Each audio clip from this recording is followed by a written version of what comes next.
Natalia Ginzburg es una de las voces más importantes del siglo XX de la literatura italiana y Léxico familiar es la historia de su familia.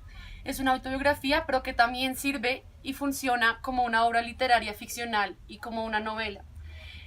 El libro está construido a partir de recuerdos, de pequeñas memorias, de situaciones cotidianas de su vida con sus padres y sus hermanos.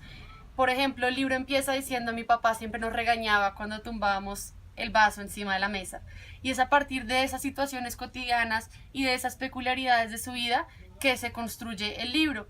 La familia de Natalia estuvo atravesada por el régimen de Mussolini y por la Segunda Guerra Mundial. Entonces también el libro se trata de entender toda esa imbricación de la guerra con su vida propia y cómo la guerra se manifestaba en pequeños detalles de su cotidianidad, en pequeñas manifestaciones diarias. Por ejemplo, los papás de ella fueron reaccionarios del movimiento de Mussolini, fueron parte del Partido Socialista Italiano y muchas veces escondían personajes importantes como Filippo Turati en la casa, pero tenían que ficcionalizar al respecto y les decían a sus hijos: es un invitado que se llama Paolo Ferrari, un nombre falso, un nombre ficcional, una mentira.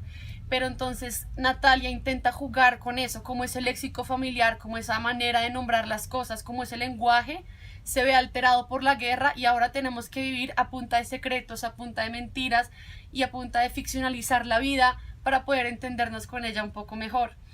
También es una manera de ver que la guerra verdaderamente se manifiesta en esas cotidianidades. Hay un ejemplo en el que ella dice que en toda esa época de la derrota de Francia por parte de Alemania, un amigo del papá de ella iba y le llevaba cerezas. Y ella dice: para mí la derrota de Francia fue el sabor de esas cerezas. Es verdaderamente el sabor de esas cerezas donde está la guerra y donde Natalia se puede relacionar con esa realidad del país.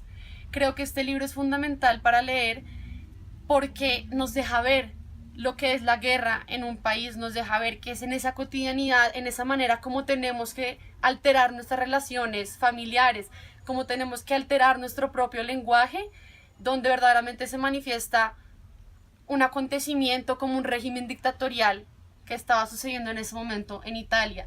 Y la manera como ese léxico familiar se altera, se cambia, pero siempre es lo que constituye el núcleo con sus hermanos y sus papás. Ese léxico familiar es verdaderamente lo que configura su memoria y lo que ella puede decir que, digamos, configuró su vida como tal.